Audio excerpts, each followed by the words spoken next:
मी प्राध्यापक डॉक्टर संजय सांगळे, सहाय्यक प्राध्यापक भूगोलशास्त्र विभाग, राव बहादूर नारायणराव बोरावके महाविद्यालय श्रीरामपूर। विद्यार्थी मित्रांनो, आज आपण TYBA जागृफी या वर्गासाठी GG 310 मानवी भूगोल जनरल जागृफी 3 ह्यूमन जागृफी किंवा मानवी भूगोल या विषयामधील प्रकरण क्रमांक 1 मानवी भूगोलाचा परिचय, इंट्रोडक्शन टू ह्यूमन जागृफी यामधील मानवी भूगोल म्हणजे काय, मानवी भूगोलाचा अर्थ आणि व्याख्या याविषयी या ठिकाणी सविस्तर चर्चा करणार आहोत। विद्यार्थी मित्रांनो, एकूणच मानव हा सुरुवातीपासून या पृथ्वीवर हे जेव्हापासून त्याचं अस्तित्व आहे तेव्हापासून त्याला एक विशिष्ट अशा या ठिकाणी असणाऱ्या गोष्टी जाणून घ्यायची सुरुवातीपासून त्याची जिज्ञासा आपल्याला दिसून येते। या जाणीवेतून किंवा या जाणून घेण्याच्या वृत्तीमुळे मानवाने आज मोठ्या प्रमाणात प्रगती केलेली आपल्याला दिसून येते। तर आपण मानवी भूगोलाचा परिचय करून घेत असताना सुरुवातीला भूगोल या शब्दाविषयी या ठिकाणी माहिती पाहणार आहोत। इरॅटोस्थेनीस हा ग्रीक तत्ववेत्ता होता। या ग्रीक तत्ववेत्त्याने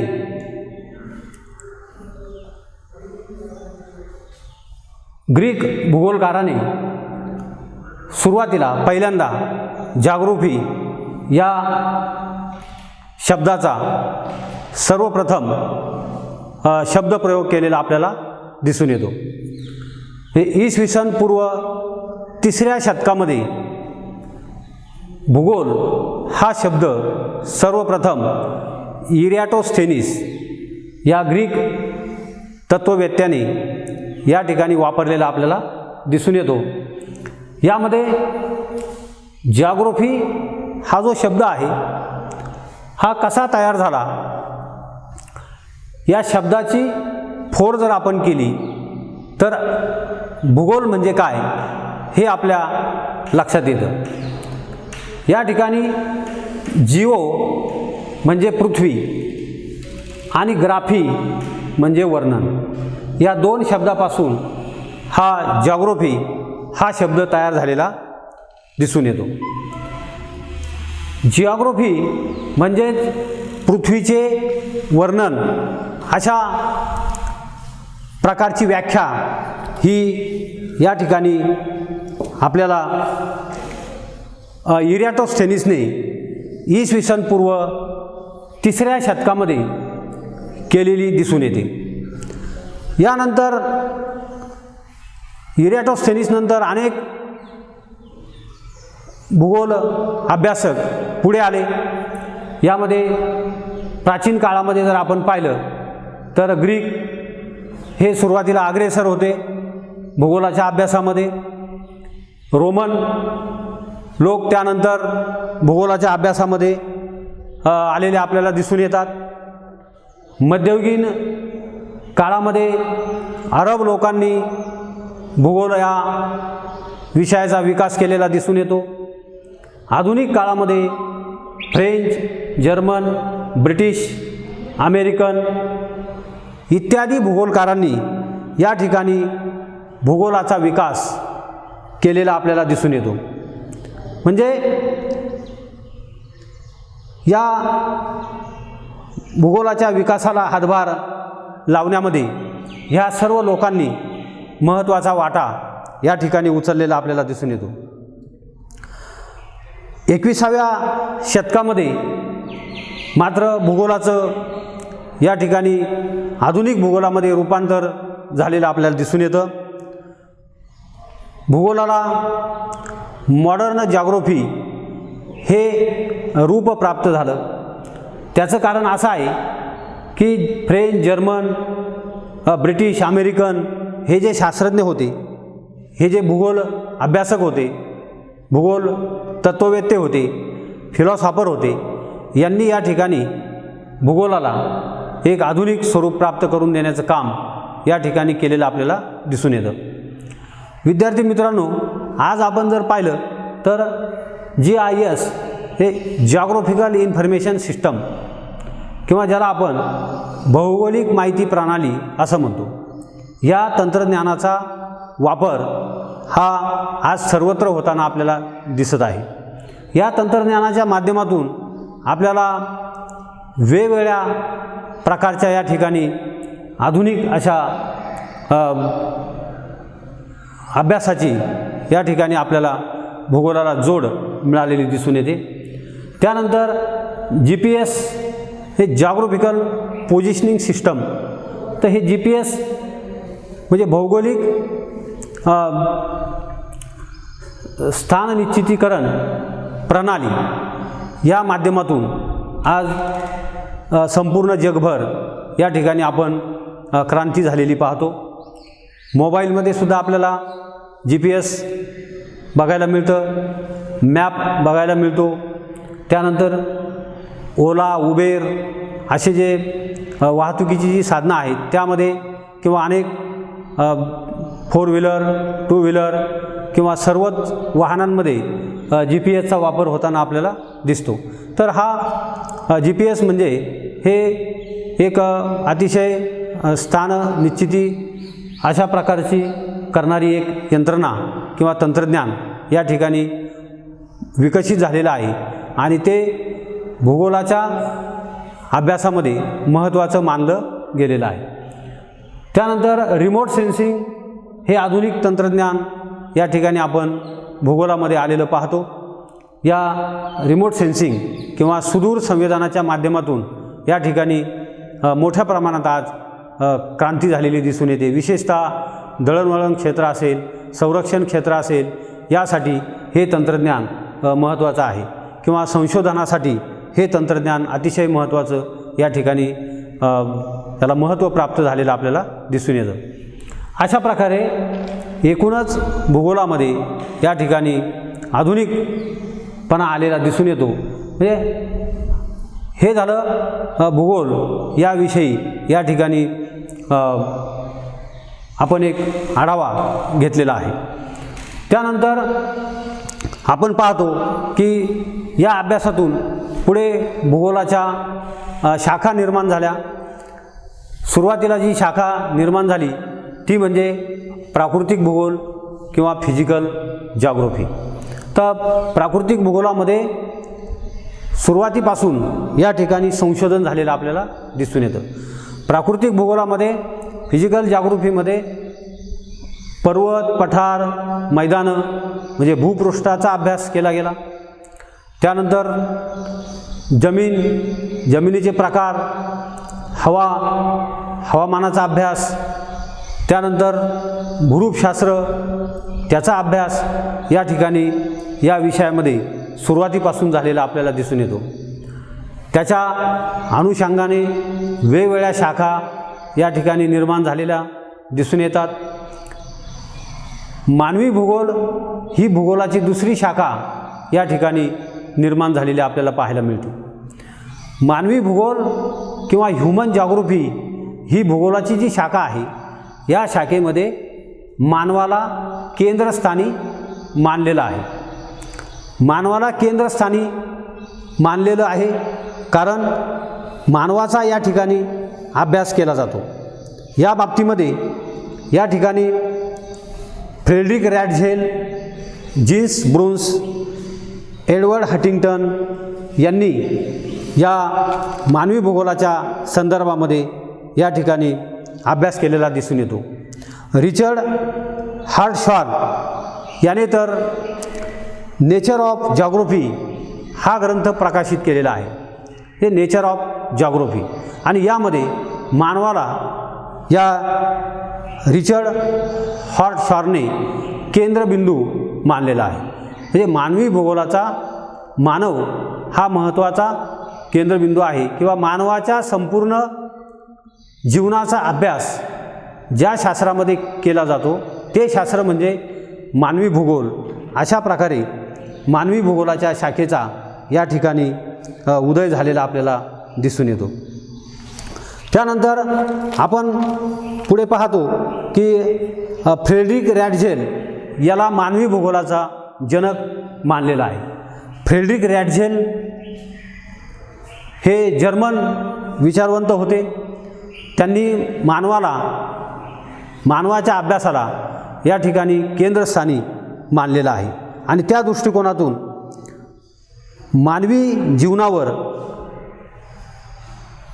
परिणाम करणाऱ्या पर्यावरणाच्या घटकांचा अभ्यास करणारं जे शास्त्र आहे ते म्हणजे मानवी भूगोल.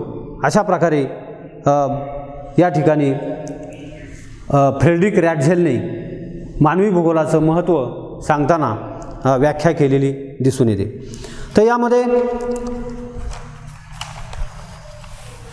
मानवी भूगोलाच्या व्याख्या बघत असताना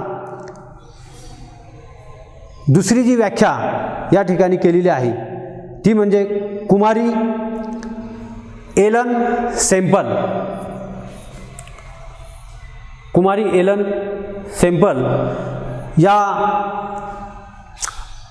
एलन सेम्पल ही फ्रेडरिक रॅटझेल याची शिष्या होती.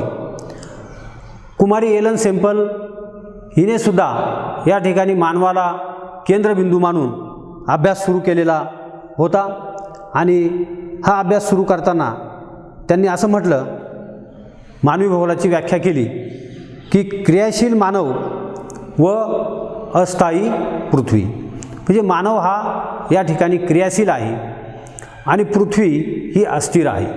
तर या संपूर्ण परिस्थितीचा अभ्यास करणारं जे शास्त्र आहे ते म्हणजे मानवी भूगोल, असं कुमारी एलन सेम्पलने म्हटलेलं आहे. म्हणजे मानवी भूगोल म्हणजे काय, तर अस्थिर पृथ्वी ही स्वतःभोवती फिरते आहे, आणि कृतिशील मानव, हे मानव हा सतत या ठिकाणी जीवन जगण्याची धडपड करतो, वेगवेगळ्या प्रकारचे व्यवसाय करतो.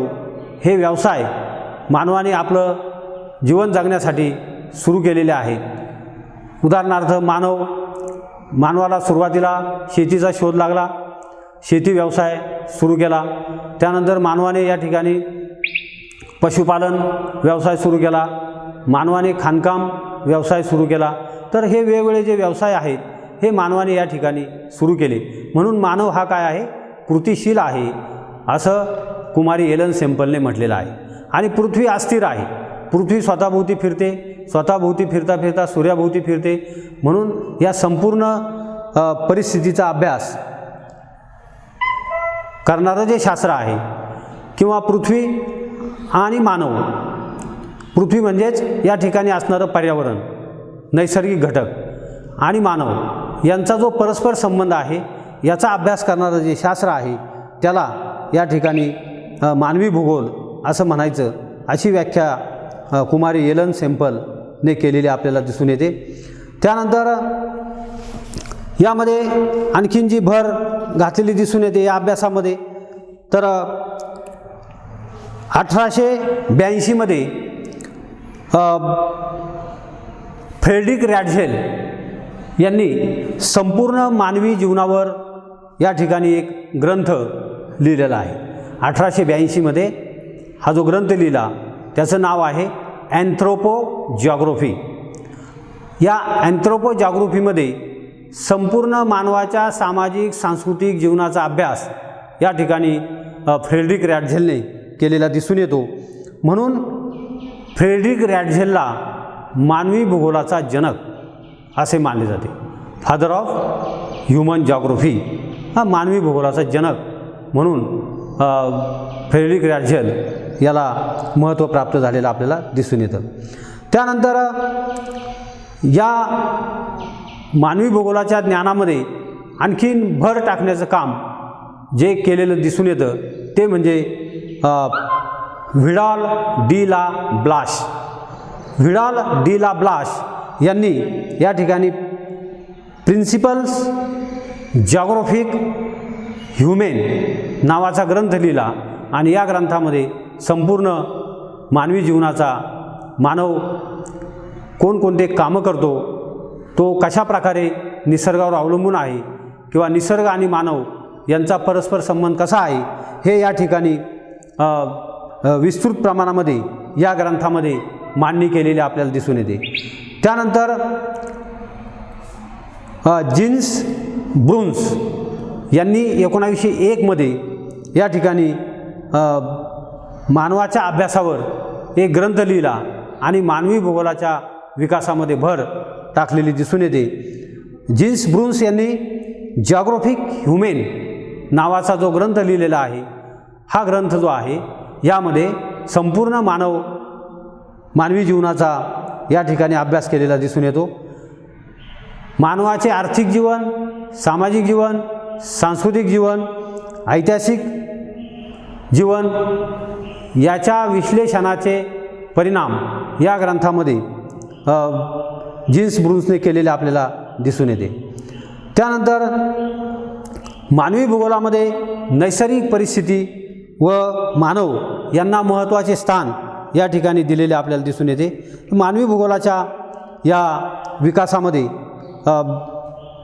आपण सुरुवातीला पाहिलं की फ्रेडरिक रॅटझेलने मानवी भूगोल म्हणजे काय त्याची व्याख्या केलेली आहे. कुमारी एलन सेम्पलने मानवी भूगोलाची व्याख्या केलेली आहे. त्यानंतर एड्सवर्थ हंटिंग्टन यांनी मानवी भूगोलाची व्याख्या या ठिकाणी केलेली दिसून येते. हंटिंग्टनच्या मते मानवी भूगोल म्हणजे भौगोलिक पर्यावरण, मानवी क्रिया व गुण यांच्या पारस्परिक संबंधांचे स्वरूप व वितरण याचा अभ्यास करणारं जे शास्त्र आहे त्याला मानवी भूगोल असं म्हणायचं. हे हंटिंग्टनने अतिशय या ठिकाणी सविस्तर अशी व्याख्या केलेली आहे की भौगोलिक पर्यावरण म्हणजे काय, तर मानव ज्या ठिकाणी राहतो त्याच्या आजूबाजूला जे काही निसर्गामध्ये उपलब्ध आहे ते, आणि या ठिकाणी मानवी क्रिया, जे मानवी क्रिया, मानव शेती करतो त्याला मानवी क्रिया म्हणतात, किंवा मानव जीवन जगण्यासाठी जे व्यवसाय करतो त्याला मानवी क्रिया असं म्हणायचं. क्रिया प्रक्रिया, या क्रिया प्रक्रिया आणि गुण हे उदाहरणार्थ समजा एखादं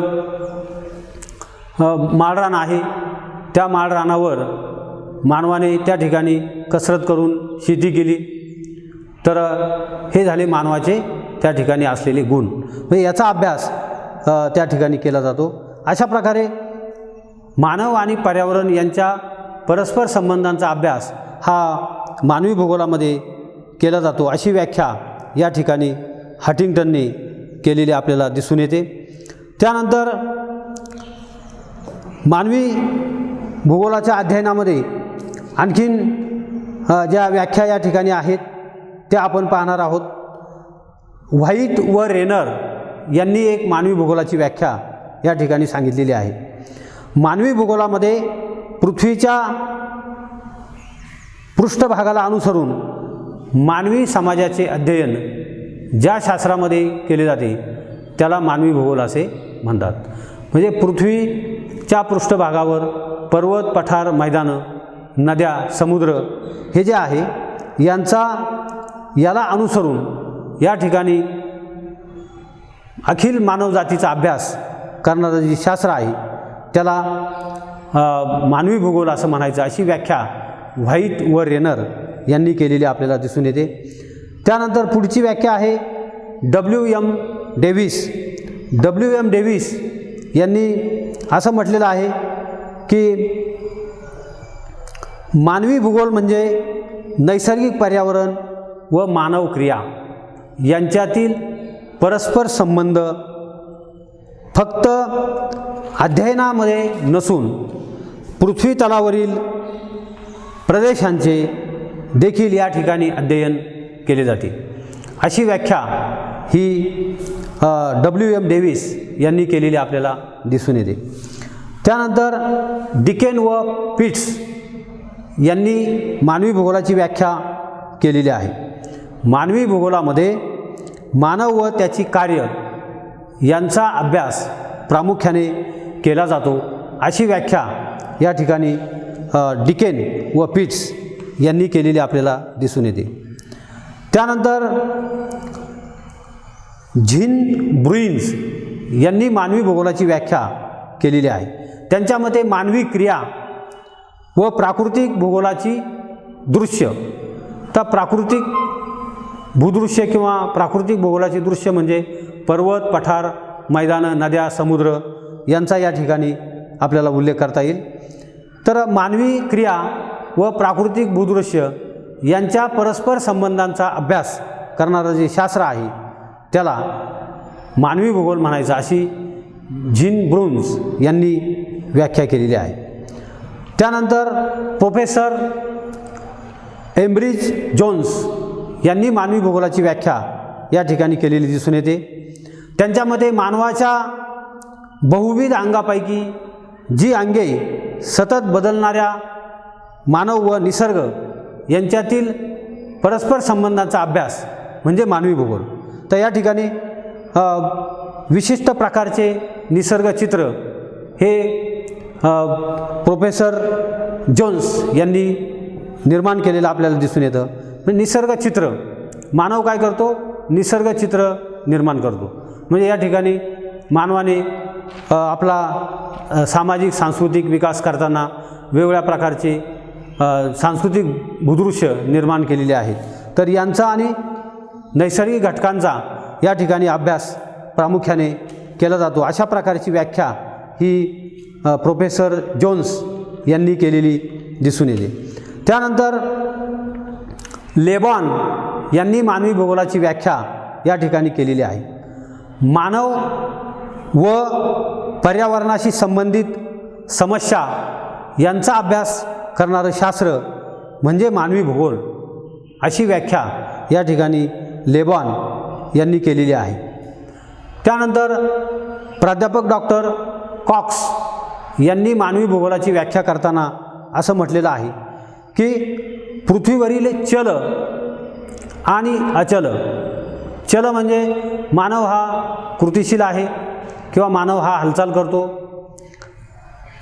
अचल म्हणजे पर्वत, पठार, मैदान किंवा नैसर्गिक पर्यावरण किंवा प्राकृतिक भूदृश्य ही अचल आहेत.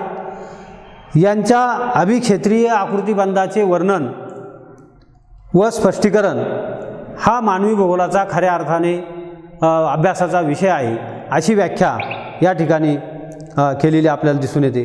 म्हणून मानवी जीवनातून निर्माण झालेल्या पृथ्वीपृष्ठावरील चल व अचल विषयांच्या अभिक्षेत्रीय आकृतिबंधाचे वर्णन, विश्लेषण, स्पष्टीकरण करणारं जे शास्त्र आहे त्याला मानवी भूगोल म्हणायचं, अशी व्याख्या या ठिकाणी प्राध्यापक डॉक्टर कॉक्स यांनी केलेली आहे. ह्या सर्व व्याख्या आपण जर विचारात घेतल्या तर आपल्या असं लक्षात येईल की मानवी भूगोलाच्या निरनिराळ्या ज्या व्याख्या आहेत ह्या सर्व व्याख्या या ठिकाणी नैसर्गिक पर्यावरण आणि मानव यांचा परस्पर संबंध दर्शविणाऱ्या ह्या सर्व व्याख्या या ठिकाणी आपल्याला दिसून येतात. मानवी भूगोलामध्ये एका व्यक्तीचा अभ्यास केला जात नाही, तर या ठिकाणी एखाद्या प्रदेशातील संपूर्ण मानव समूहाचा अभ्यास हा मानवी भूगोलामध्ये केलेला आपल्याला दिसून येतो. मानव समूहाचा आकार हा लहान असेल किंवा मोठा असेल त्याचा अभ्यास या ठिकाणी मानवी भूगोलामध्ये केलेला आपल्याला दिसून येतो. मानव आणि त्याच्या सभोवतालचे पर्यावरण यामध्ये कोणकोणते बदल घडत असतात याची दखल या ठिकाणी मानवी भूगोलामध्ये घेतली जाते। स्वरूप हे काळानुसार विषयाचं बदलत गेलेलं आपल्याला दिसून येतं। अभ्यासामध्ये वेगवेगळे बदल झालेले दिसून येतात। म्हणून या ठिकाणी मानवी भूगोलाचं जे व्याख्या ज्या आहेत त्या या ठिकाणी महत्त्वाच्या आहेत। त्या अनुषंगाने आपण या ठिकाणी आज जी चर्चा केलेली आहे त्यामध्ये भूगोलाचा विकास कसा झाला, भूगोल या शब्दाची उत्पत्ती कशी झाली, किंवा इरॅटोस्थेनिसने जाग्रोफी या शब्दाचा अर्थ आपल्याला सांगितलेला आहे।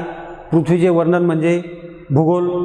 त्यानंतर प्राचीन काळ, मध्ययुगीन काळ, आधुनिक काळ यामध्ये भूगोलाचा कशा प्रकारे वेगवेगळ्या ग्रीक, रोमन, अरब, फ्रेंच, जर्मन, ब्रिटिश, अमेरिकन या भूगोल तत्त्ववेत्यांनी, अभ्यासकांनी विकास केला हे आपण या ठिकाणी पाहिलेलं आहे। त्यानंतर GIS, GPS, RS, GIS म्हणजे geographical information system, geographical positioning system, remote sensing यांचा भूगोलामध्ये कसा वापर करून घेतला जातो किंवा त्यामुळे भूगोलाला एक आधुनिक स्वरूप कसं प्राप्त झालेलं आहे हे आपण या ठिकाणी पाहिलेलं आहे। त्यानंतर मानवी भूगोलाच्या ज्या 2 शाखा निर्माण झाल्या त्यामध्ये प्राकृतिक भूगोल किंवा फिजिकल जॉग्राफी, मानवी भूगोल, ह्युमन जॉग्राफी या दोन्ही शाखांचा विकास या ठिकाणी होत गेला आणि त्या अनुषंगाने वेगवेगळ्या उपशाखा या ठिकाणी निर्माण झालेल्या आपल्याला दिसून येतो। त्यानंतर मानवी भूगोलाचा अर्थ आणि व्याख्या आपण या ठिकाणी अभ्यासलेल्या आहेत। त्यामध्ये फ्रेडरिक रॅडझलने केलेली व्याख्या, कुमारी एलन सेम्पल, एड्सवर्थ हंटिंग्टन किंवा अनेक व्याख्या आपण या ठिकाणी पाहिलेल्या आहेत। या ठिकाणी आपण थांबूया। थँक्यू।